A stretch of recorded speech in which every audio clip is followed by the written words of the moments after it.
Once again, it's time for the Garden Doctor, and the doctor is in the house. Good morning, Dick Zondag. Good morning, John. How are you this morning? Not too bad. This is the first show you and I have done together. Yeah, second show, but first show we've done together, and the sun is shining. Oh, beautiful out there, huh? And the temperature is above freezing. Always a plus. And so, everything is going fine. And want to wish you a happy Easter, by the way. And you too. Yeah. And again, we invite your calls, 885-4446-1920, 885-4446. And we got callers waiting, but I'll let you quick talk about what's happening at the store. Of course, everything, not everything, but the bare root room is open now, and we've got the potatoes and onions and asparagus and things for your garden. And if you can dig in the garden without mudding things in, it's time to get your bare root nursery stock in, and we have a very good selection of apples and pears and plums, and not bananas, but okay. Yes, we have no banana. We actually have a hardy banana, but it's not real hardy here. Mm-hmm. It's one that you can use in a container, but we've got all the fruits, the grapes and raspberries and strawberries, which can be planted now. The thing you have to remember is that you don't want to ruin the soil structure by planting when it's too wet, but the frost is basically gone, and you just come in, you buy your bare root stock, you soak it for 24 hours in a pail of water with root stimulator in it, and then you plant it. You keep the soil around the root system wet for about 10 days to 2 weeks, and by that time the roots become active.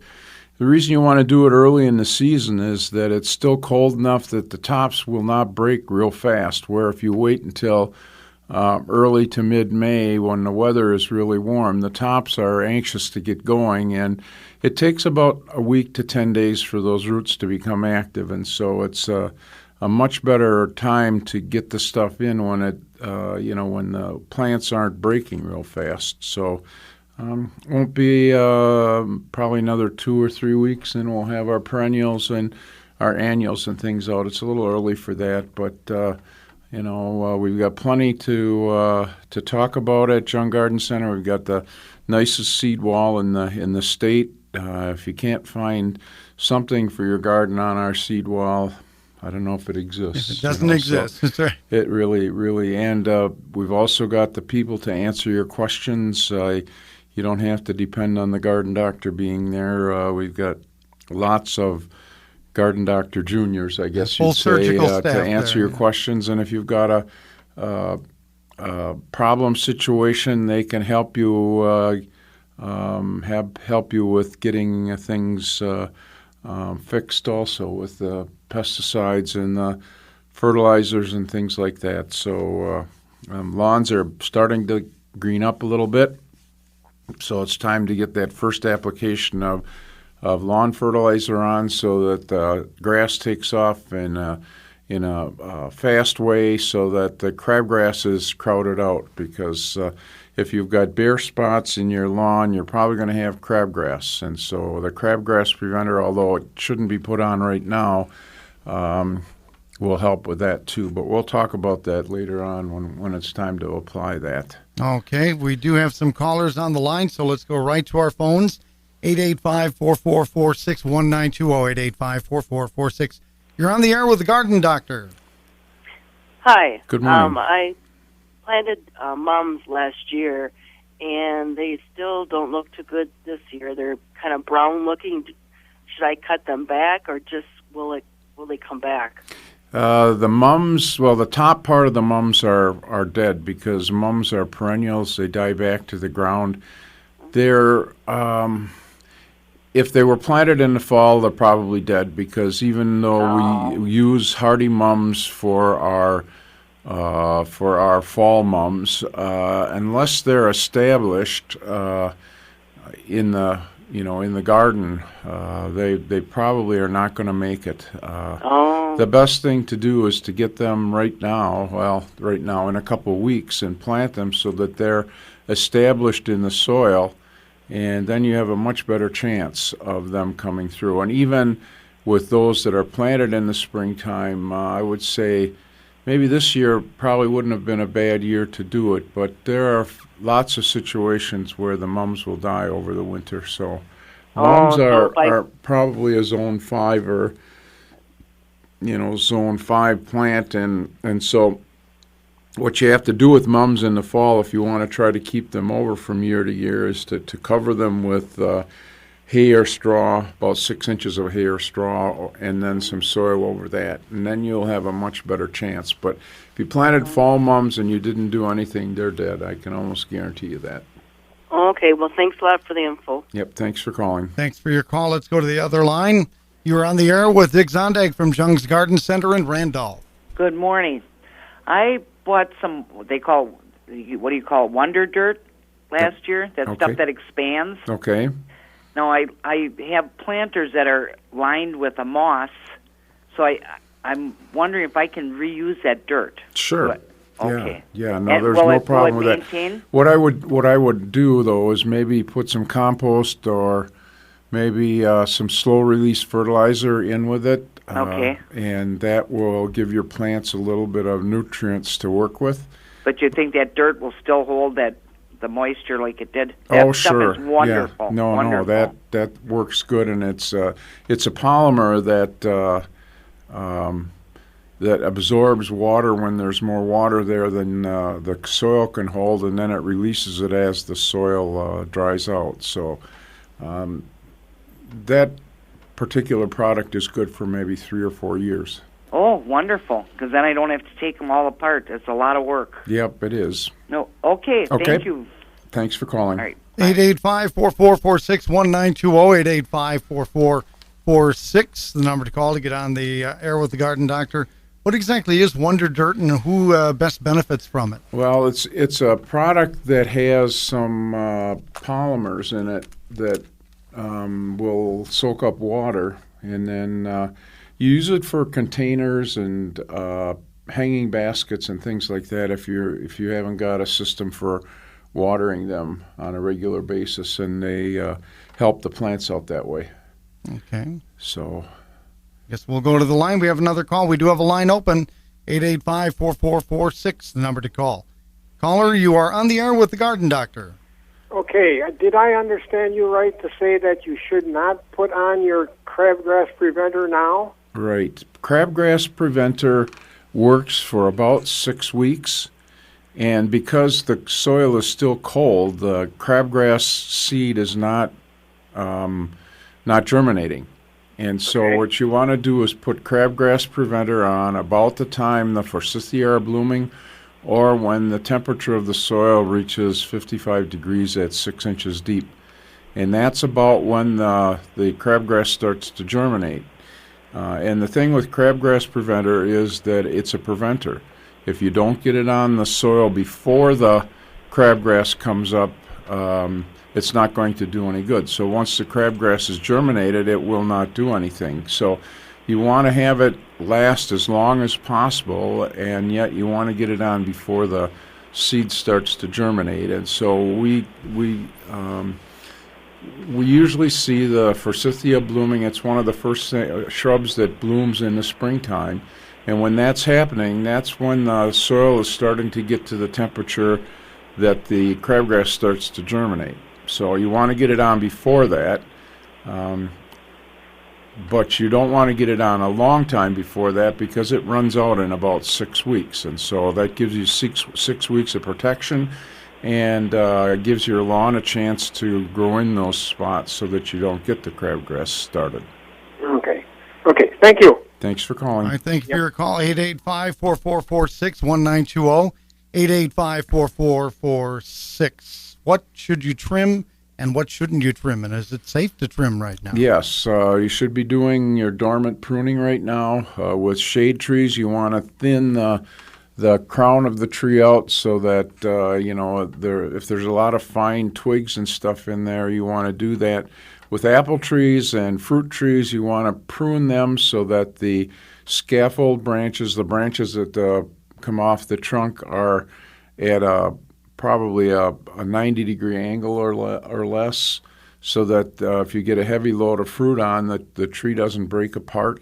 and you want to make that tree really open, where with a shade tree you want to keep the central leader going up as far as possible. With fruit trees you want to get that spread out, because the more sunlight the trees can penetrate into the trees, the better fruit is going to be. Other things that you can prune right now, grapes should be, if they weren't pruned in the fall or winter, you should get those grapes pruned. And we have a couple different systems that we can describe to you in the garden center. We just don't have time to do it on the radio right now, but the principle with pruning grapes is that you want to keep those grape clusters as close to the root system as possible. And if you just let the vines grow every year, the fruit gets another year's growth out, and so the fruit becomes smaller and less productive as years go by, where if you have them in a system where you can keep them close to the root system and prune out all the extra wood so that you only have 50 to 60 clusters per vine, that will give you the maximum sweetness and the maximum production. All right, let's go to the phones, 885-4446, 1-920-885-4446, to talk with the garden doctor, Dick Zondag, from Jung's Garden Center in Randolph. Let's go to the next caller. Go ahead, you're on the air. Hello, I was wondering, when is the best time to plant grass seed? I have both shady areas and sunny areas, and I'll just hang up and listen to the answer. Thank you. Okay, Thank you. I would plant the grass seed right now, because that way, when the soil does get warm enough and the seed starts to imbibe the water, that comes up right away. There are different grass mixes for sun and shade. In the sunny areas, you want to have a lot of bluegrass, different kinds of bluegrass in the mix, and then some of the annual rye that is sort of the nurse crop. In the shady areas or in areas where you've got very dry soils, very sandy soils, you want to use the fescues, because they do better in the shade and in areas where water is a problem. So fescues for the shade and bluegrass for the sun. And what I recommend is that you just work the soil up a little bit. You rake it if it's just patches. If it's open, you want to get that soil good and loose. And you spread the seed, you rake it in, and then you roll it so that the seed comes in good contact with the soil. And then you put a mulch of hay or some kind of mulch on it so that the soil is covered, because the only thing that really kills grass seed is to have it start to germinate and then dry out. And then you want to keep it watered probably every day, every other day, depending on how much wind and heat we have, until the grass starts to come through the mulch. And you leave the mulch on because it decomposes and away your lawn goes. Okay, let's go to the other line. One line open, 885-4446, and you are on the air with the garden doctor. Yeah, say if you had some grass seed like 10-10-10, is that too high or too low to use on flowers and shrubs? Okay, 10-10 is a corn fertilizer. It has a lot of available nitrogen. If you're going to use it in your vegetable or your flower garden, use it very sparingly, because if you have too much nitrogen, the plants tend to grow a lot of foliage, but the flowers and the vegetables are delayed. On shrubs, 10-10-10 is fine, because you want the shrubs to grow. Okay, thank you. Thanks for calling. 885-4446, 1-920-885-4446.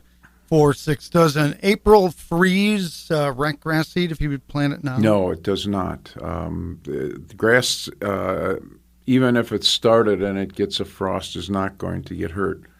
So that's not a problem.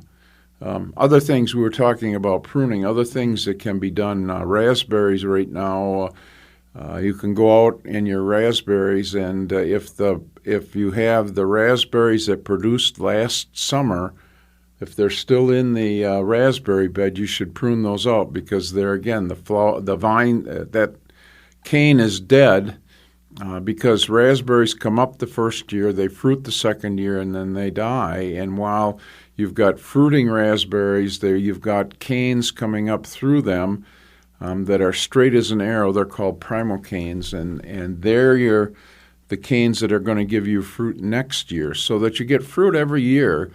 But by pruning out the canes that fruited this year, you're giving those canes for next year much more room to work. So our recommendation on raspberries is as soon as the berries are done producing the fruit, you get in there with the pruning shears and you take out the canes that fruited and you leave the canes that are coming up out of the ground for next year's crop, leave them alone. And then fertilize them right now, because you want to give them a little extra fertility to push those leaves and get them started in a good way.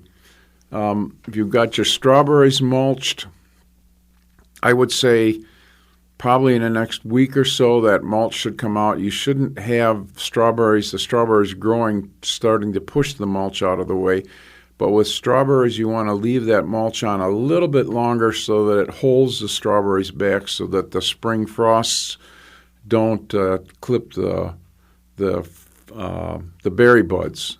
Because if you have the combination of a real early spring where the things get off to a good start, and then you get a late frost, you'll get some of the berries frosted, and you won't have as large of a crop. So you want to fertilize those, but not with a 1010. You want to use a regular garden fertilizer, because with strawberries, if you give them too much nitrogen, you'll have the prettiest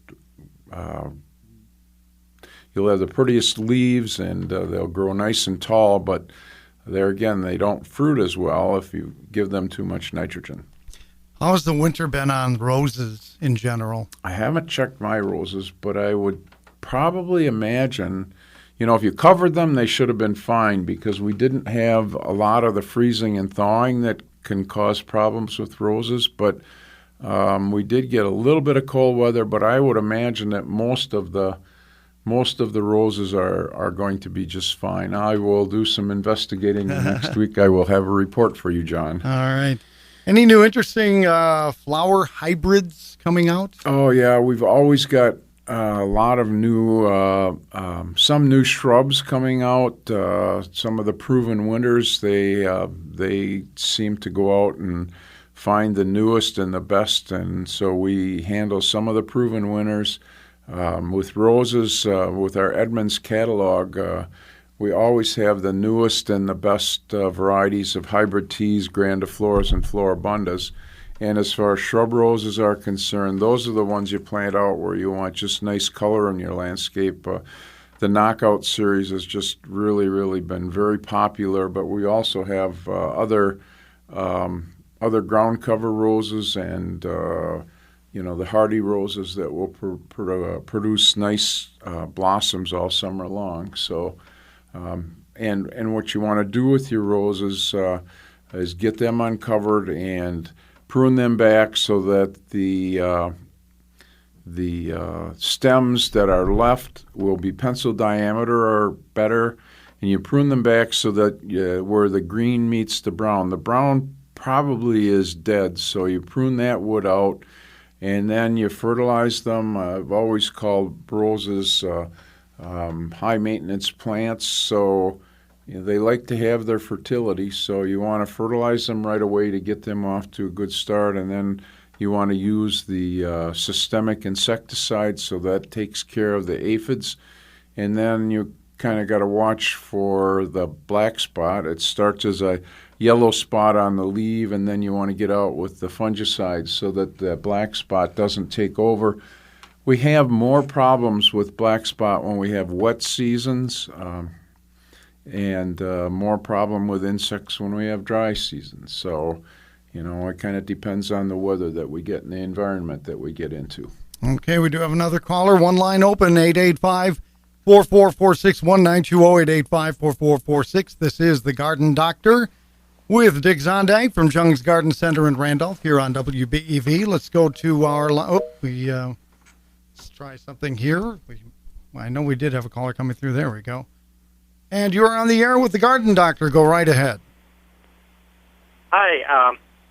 I heard some seeds you put in the garden you're supposed to put in water kind of like get them soaked or pre-started. Is that true? And what kind and how long do you have to do that? Okay, there are some seeds that will respond to being soaked overnight. Beans, especially, will work that way. Peas will work that way. Some of the smaller seeds, the carrots and the beets and the onions, if you're going to try to pre-germinate those, what I would recommend rather than using just straight water is to put them in either into a sand mix or into a peat mix, and you've got to in a plastic bag in a warm spot, and then you just put a little water in with them to pre-germinate them. You have to kind of watch them because as soon as that root starts coming out of the seed coat, you want to get those planted. So, yeah, you can pre-germinate seed. It does work, but you've got to be very wary because you don't want to get that seed too much germinated before it goes in the ground. But one of the things that we've started handling now, especially for the small seeds that works really, really good, is seed tapes. And what they are is they have embedded like carrots and beets, Swiss chard, some of the smaller seeds into sort of like a tissue paper tape. And what you do is you bury that very shallow in your garden. And I think the thing that makes that work so well is that that's the tissue paper will absorb the water and keep the seed moist while it's germinating. We had really good luck with that seed tape, at least in my garden. I had great luck, and anybody that I've talked to that have tried seed tapes for some of the smaller seeds works really well, because with carrots and some of those things, if you don't get them very uniformly in the ground, they'll come up very unevenly, where if you use a seed tape, they come up very uniformly. So that's another method you can use for getting your smaller seeds to germinate more uniformly. Okay, thank you. Yep, thank you for calling. Thank you for calling, 885-4446. The number to call. We got about 6 or 7 minutes left in the show. Let's go to the other line. You're on the air with the Garden Doctor. Yes, can you tell me how far back I should prune my hydrangeas and also the potentillas? Okay. Potentillas you can prune back to within 6 inches of the ground, because potentillas blossom on new wood. And especially if you've got a very old, tall potentilla, it works really, really good. With hydrangeas, there are so many different kinds of hydrangeas. What you have to do is look at the tips of the branches that come out of the ground, and if the tips have a large bud on them, that means that the flower bud is there already, and so you don't want to prune those until after they bloom. And there are some of them that bloom on new wood, and so those you can prune back as much as you want to, but you can tell whether it's going to be a flower bud or a leaf bud by its size. So if it's got a large bud at the end of the stem, you don't want to prune that because you're cutting your flowers off. So, okay. So you've got to do a little bit of investigating. Okay. Okay? Thank you much. Yep, thanks for calling. 885-4446, 1-920-885-4446. Do the folks at Jung's, are they affected at all by of course, now the presence in Beaver Dam of the emerald ash borer? Does that affect you guys? Well, we haven't sold ash trees for many, many years because of the emerald ash borer. Unfortunately, it was the tree that we sold a lot of, because at the time we were selling them, they were great, fast-growing trees that had strong wood, and you could get a shade tree in 5 years. Unfortunately, the emerald ash borer has been introduced into the environment. There is a way to counteract the ash borer, and right now there's a good system where you pour a systemic insecticide on the buttress roots, right where the roots connect to the trunk of the tree, and that is taken up with the plant sap, and you have to do it fairly soon, because if you wait until the tree is fully leafed out, it doesn't do any good. You have to do it either in the late fall or the early spring, so that as the tree is starting to pull sap up into the tree, it pulls that insecticide up, and it will take care of the ash borer that's, if it's in the bark. What it does is it lays its eggs right under the surface of the bark, and then the larvae kind of burrow around underneath the bark where they can't be. I mean, there's no way you can spray the tree to get rid of them. It has to be done with a systemic insecticide. Unfortunately, there are just tons of ash trees in landscapes now. So I heard this morning on the radio that Madison is going to cut thousands of ash trees out this year. Amazing. Yeah. All right. We do have a caller on the line. We have time for another caller, too. You're on the air with the Garden Doctor. Go right ahead. Good morning. Good morning. I would like to cut my pussy willow bush Okay. quite far down. I'm wondering how far I can cut it without killing it. Okay. If it's a multi-stemmed and very old one, what I would do is maybe 6 inches off the ground, I would take half the big stems off right now, or you can wait until after the catkins come. But you take half of them out this year, and what will happen is you'll get new stems growing out of that stump where you cut them off, and then next year you cut the other half off, and then you'll have a new shrub. Okay. Okay? Okay. Thank you. Yeah, Thank thanks you for very calling. much. How far from the ground then? You can go 6 inches. Oh, 6 inches. Yeah, you can cut them right back, but only cut about half of those big stems out. Okay. And then they'll sprout from there, and then next year you cut the other half off, and you've got a new pussy willow. Okay. Thank you. Thank you for calling. Thank you. We've got about a minute to go on the show, so we got time for another quick call. You're on the air with Dick Zondag from Jung's Garden Center. Yes. Is this a good area to plant hollyhocks? Hollyhocks do very well. They're not the longest-lived perennials, but they do survive for a couple of years, and we've got lots of really pretty hollyhocks. They're now separating some of the colors out so you can buy a specific color if you're planting a plant. Otherwise, the seed, you'll get a nice mixture of colors. Okay. Thank you. Thanks for Thank you calling. very much. We were talking about the emerald ash tree. Can you plant trees now as well as grass and other things? Oh, sure. Bare root trees right now. It's time to get Time them to do in. them? Yep. Okay.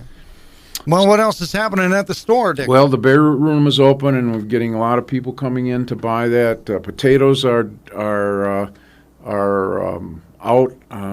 Probably too late to cut them and get them in by Good Friday, but you want to cut them up a week or so ahead of time so that they callus over. Onion plants are in. Like I said, the bare root room is open now, and of course the seed wall is there all the time, and so there's plenty of things. We also have some nice Easter plants, some Easter lilies and different things that can be put on the table for your Easter Sunday to brighten things up. And I know this is the time of the year when families get together for Easter, and I guess I hope everybody goes to church to commemorate the death and resurrection of our Savior. And it's a very the season of Lent is coming to a close, and then we get into the spring planting season. So all right. Store hours, and talk a little bit about your website. Dick. Okay, store hours are from 8 to 5 Monday through Saturday. Of course, Randolph is not open on Sunday. The Madison stores, it's 9 to 7 Monday through Friday, and they are open on Sunday from 10 until 3, I think.